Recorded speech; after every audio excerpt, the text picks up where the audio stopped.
Mga kabayan, sinampahan ng 85 counts na reklamong money laundering itong dating mayor ng Bamban Tarlac na si Alice Go. Kapatid nito na si Sheila Go, kasama si Cassandra Ong at iba pang mga big boss at incorporator ng Baupu Corporation.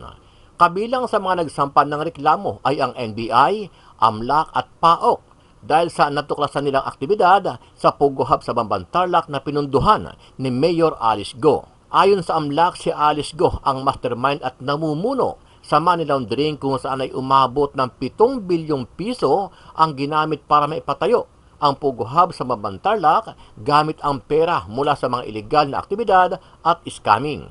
The filing of the money laundering offense takes a deep study and investigation. That's why it is only now that we are able to lodge the case of money laundering. There is an extensive financial investigation behind this effort.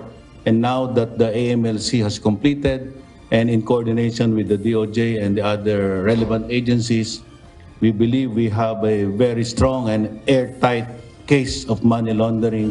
Ayon sa DOJ, nadawit itong si Cassandra Ong sa money laundering dahil lumalabas sa investigasyon na iisa lang ang mga personalidad na nag-ooperate sa NRAID na Pogo Hub sa Bamban Tarlac at Porac, Pampanga. We have included Alice Guo. Based on our findings, she is the principal in the money laundering committed in this case. She used several entities in transferring her money. It went to an entity. Ultimately, it ended up with Baofu to pay, among others, electric bills. Bukod dito, isa rin sa mga ebidensya at magpapatunay ay nang matuklasan na magkasama itong si Alice Go at Cassandra Ong na tumakas ng bansa papuntang Malaysia. Base sa investigasyon na ginawa ng NBI, AMLC at ng PAOK, totoo nga may ebidensya na ang Bamban at Porac Pogo Hubs ay iisa ang mga personalities na involved. Samantala, ikinagulat naman ni Senator Sirwin Gatchalian ang bilyones na ginamit ng grupo ni Alice Go galing sa money laundering. Ayon kay Gatchalian, malamang ay tuloy-tuloy pa itong illegal na gawain ni Alice Go kung hindi pa nabulilyaso ang kanilang operasyon kung saan ay nauwi pa nga sa investigasyon ng Senado at Kamara. Dahil dito tahasang sinabi ni Gatchalian na may malaking pananagutan dito ang mga kasabwat na bangko maging ang AMLAC dahil hindi agad nila na-monitor o naging tahimik sila sa mga naging transaksyon ng mga operators ng Pogo sa pangunguna nitong si Mayor Alice Go. Laki ng pera, tsaka umabot ng 4 na taon eh. Sa lang do, after 1 year, umabot to ng 4 years. At kung hindi pa naimbestigahan to ng Senado, baka tuloy-tuloy sila ngayon nag-ooperate at nagpapasok ng pera. Kaya parehas na bangko at AMLAC, merong explanation na may pananagutan at dapat magpaliwanag dito sa nangyari. Dahil sa mga panibago at pinakamabigat na kasong isinampad dito kay Mayor Alice Go, naniniwala si Gatchalian na lalong magtatago itong pinatalsik na alkalde ng Bamban Tarlac. Pero ayon sa senador, lumiliit na rin ang mundo ni Go dahil kahit saang bansa siya magpunta ay huhulihin siya para i-deport sa Pilipinas at harapin ang sandamakmak na kasong kinakaharap nito. Sa tingin mo, dead end na ito for Alice Guo o baka lalo siyang magtago ngayon meron siyang kaso na paglabag sa anti-money laundering law? Well, magtatago siya pero hindi siya makakapagtago ng matagal. No? Dahil mahuhuli rin siya. At narinig ko rin sa mga news reports na parang nakita na siya sa Jakarta. No? So lumilit yung kanyang mundo at dapat tingin ko maibabalik rin siya dito para harapin itong mga kasong to. Ano ang masasabi mo dito, kabayan? Mahuhuli na kaya itong si Mayor Alice Go? At kung sakaling mangyari man ito, sigurado kaya na makukulong siya habang buhay? Sama-sama nating panoorin ang buong video at pakicomment nyo po ang inyong mga reaksyon at sariling opinyon. Pero bago yan, muli po ako nag-iimbita sa mga hindi pa po nakasubscribe sa ating channel na Kabayan News PH, pakipindot po ang subscribe button at pakiclick na rin ang notification bell para lagi kayo updated sa mga bagong upload natin na legit at napapanahong balita. Maraming pong salamat. Sinampahan ng 87 counts ng reklamong money laundering ng National Bureau of Investigation o NBI, Anti-Money Laundering Council o AMLAC at Presidential Anti-Organized Crime Commission o PAO, sina dismissed Bamban Mayor Alice Guo, kapatid nitong si Sheila Guo, negosyanteng si Cassandra Leong at iba pa kasama ang mga director at stakeholders ng Baofu Corporation. Nasa 36 ang mga respondent o individual na kasama sa reklamo. Ang reklamong ito ay nagugat sa natuklasang operasyon ng Pogo sa Bamban na sinasabing sangkot ang alkalde tulad ng Zun Yuan na siya umano ang nag-finance. The filing of the money laundering offense takes a deep study and investigation. That's why it is only now that we are able to lodge the case of money laundering. There is an extensive financial investigation behind this effort. And now that the AMLC has completed and in coordination with the DOJ and the other relevant agencies, we believe we have a very strong and airtight case of money laundering. Paliwanag ng mga otoridad, si Alice Guo ang principal o pangunahing sangkot sa isyu ng money laundering kung saan pinagpapasa-pasa ang pera sa pamamagitan ng mga negosyo o nito o maraming layer. Umaabot sa 7 billion pesos ang sangkot o manong pera na galing sa scamming o illegal na gawain. We have included Alice Guo. Based on our findings, she is the principal in the money laundering committed in this case. She used several entities in transferring her money. It went to an entity. Ultimately, it ended up with Baofu to pay, among others, electric bills. Jun, batay sa investigasyon ng mga otoridad, nakita ang daloy ng pera sa mga transaksyon at tseke na ipinambabayad. Samantala, paliwanag pa ng DOJ, kaya nadawit itong si Cassandra Leong, bagamat ito ay konektado sa Pogo, sa Porac na Lucky South 99, nakitaan niya sa investigasyon na may koneksyon o may konektado din ang operasyon ng Pogo sa Bamban at Lucky South 99 sa Porac. Dagdag pa rito ang bagong impormasyon nga na magkasama umano sina Alice Guo at Cassandra Leong sa ibang bansa, partikular sa Indonesia, nang tumakas ang dating alkalde sa Pilipinas. Base sa investigasyon na ginawa ng NBI, AMLC at ng PAOK, totoo nga may ebidensya na ang Bamban at Porac Pogo Hubs ay iisa ang mga personalities na involved. Jun, paliwanag pa nga ng mga otoridad, ito ay initial pa lamang o unang kaso pa lamang o reklamo na kanilang inaasahang isasampa laban dito sa mga respondents. Pangunahin na nga si dismissed Mayor Alice Guo, yung kanyang kapatid at mga miyembro pa o mga kaanak niya Jun. Kung makikita mo yung reklamo ay mga kaanak ito ni dismissed Mayor Alice Guo at iba pang mga incorporator nga o stakeholder itong sinasabing kumpanya na siya yung isa sa mga nag-finance.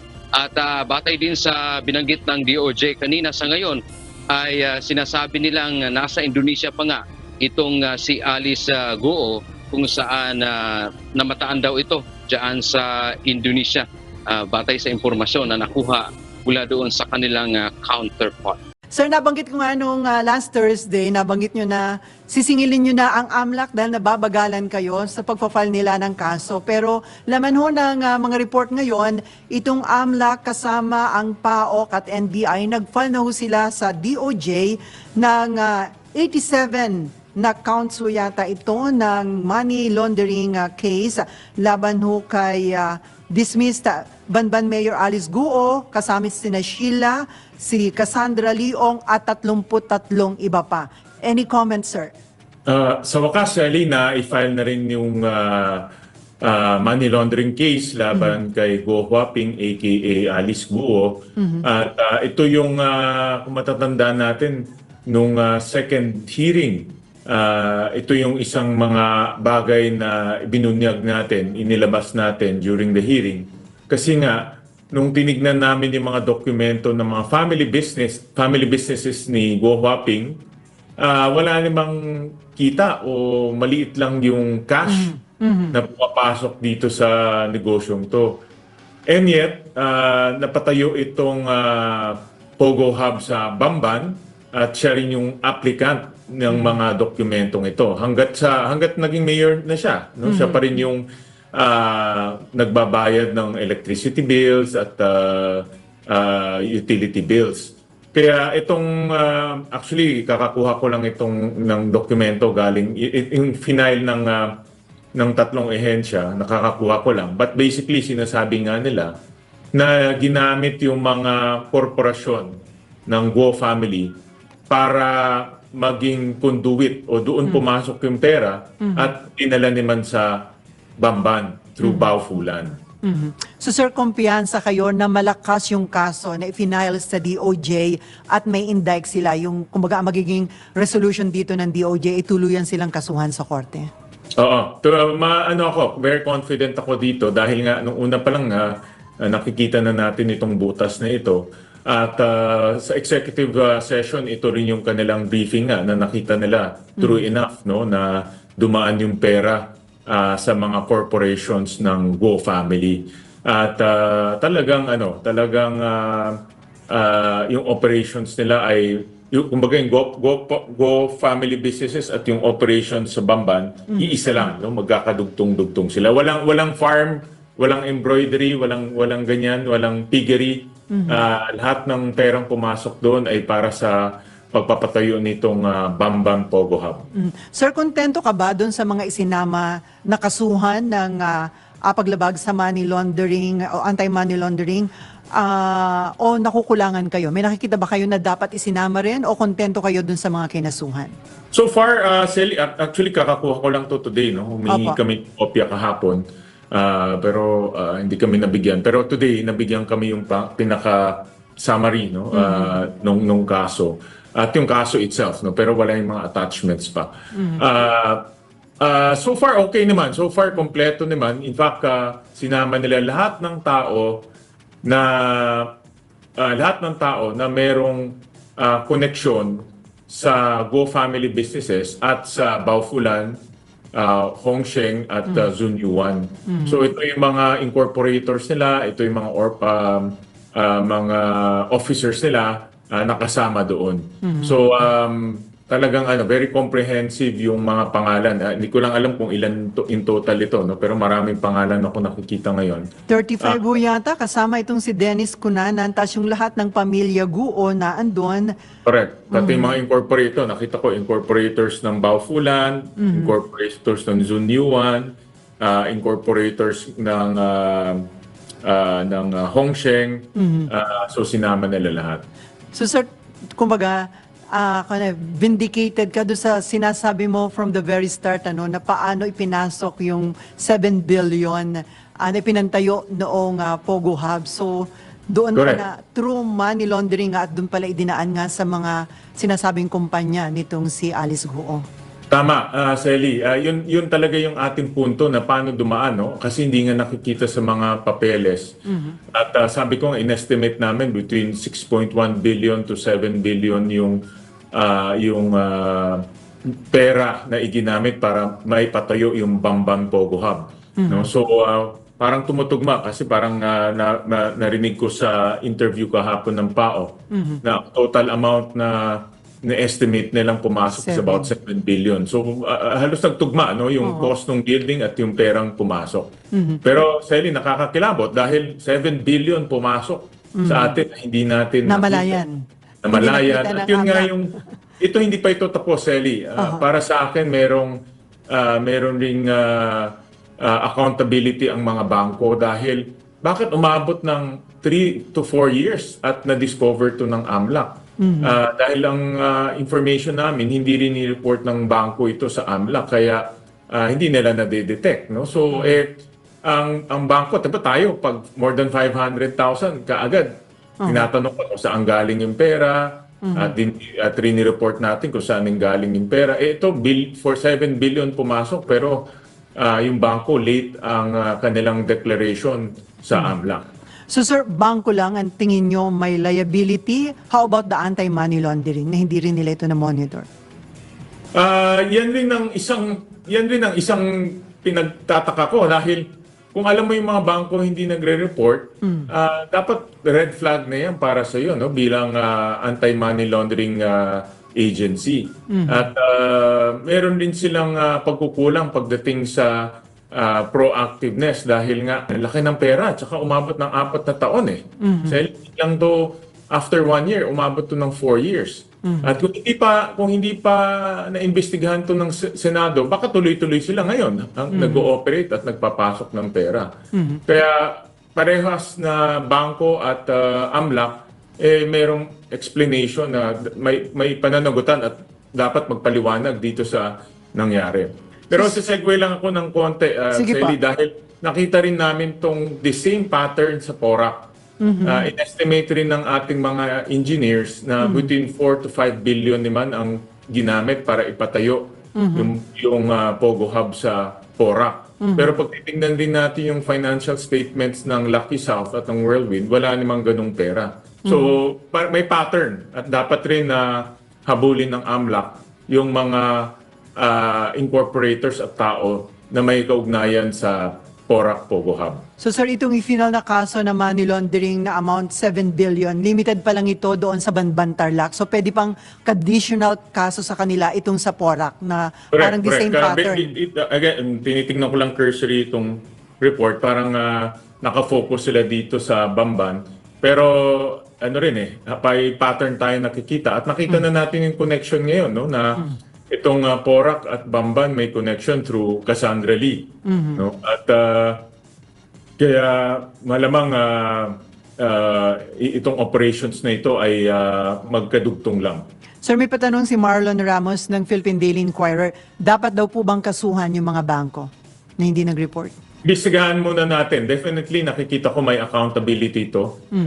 Pero tutulak natin ang AMLAC na investigahan further. In fact, to be honest, during the executive session, na-bring up na namin tong point na bakit ngayon lang. Katagal-tagal na. So, definitely may accountability yung mga bangko. At kung matatandaan natin, yung ganitong connivance nangyari in the past. Remember, Sally, yung Bangladesh heist, ganyan rin. May naging kasabwat nila yung bangko. So, baka may ganitong pangyayari rin dito sa kaso ng Bamban at PORAC at tutulak namin ang AMLAC na imbestigahan pa ito ng mas maigi. Sir, sa tingin mo dead end na ito for Alice Guo o baka lalo siyang magtago ngayon meron siyang kaso na paglabag sa anti-money laundering law? Well, magtatago siya pero hindi siya makakapagtago ng matagal. No, dahil mahuhuli rin siya. At narinig ko rin sa mga news reports na parang nakita na siya sa Jakarta. No? So lumilit yung kanyang mundo at dapat tingin ko maibabalik rin siya dito para harapin itong mga kasong to. Sir, ngayon may kaso na sa DOJ. Oras ho napakawalan na ng Senate itong si Sheila Guo, kasama po siya sa may kaso nitong money laundering. Kanino na pong custody sila mapupunta? Well, just in case na pakakawalan siya, ang tingin ko flight risk si Sheila at si Cassandra kasi may tendency silang tumakas .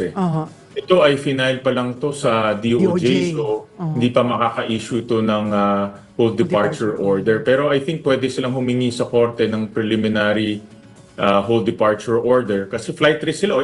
Obviously, tumakas itong dalawa, diba? Baka hindi malayo, tatakas ulit yan dahil may tendency silang ganun. At kaya importante na pag tinakawala sila ng Senado, magkaroon ng hold departure order. At importante yung intelligence, no? Dahil alam kung totoo man yung sinasabi ni Sheila na gumamit siya ng barko, kahit may hold departure order, makakatakas pa rin siya. No? So, importante yung intelligence at siguro dapat mag-assign rin ng pagbantay sa kanila, no? Sa kanilang tinitirahan. So kumbaga, tapos na kayo doon sa Banban na ilabas nyo na yung mga dapat ilabas na mga information. Ngayon ito namang PORAC ang tututukan, sir. Tsaka talagang ano naman Sally, alam mo naman to, ang Senado hindi naman magpa-file ng case, yung mga agencies ang magpa-file ng case. So I think ito, yung resulta ng investigation ay ito na. no, yung money laundering na final. Una, nag-file na sila ng human trafficking no, so tumatakbo na yan. Ito yung isa sa pinakamahalagang kaso na dapat i-file sa kanila, yung money laundering, at ngayon na-file na. So I think yung objective na mag-file at habulin yung may kagagawan nitong Bambang Pogo Hub ay natupad na. Ngayon, ang focus naman ay itong sa PORAC para ganun rin, makapag-file ng case ang mga ahensya laban dito sa mga konektado sa PORAC Pogo Hub.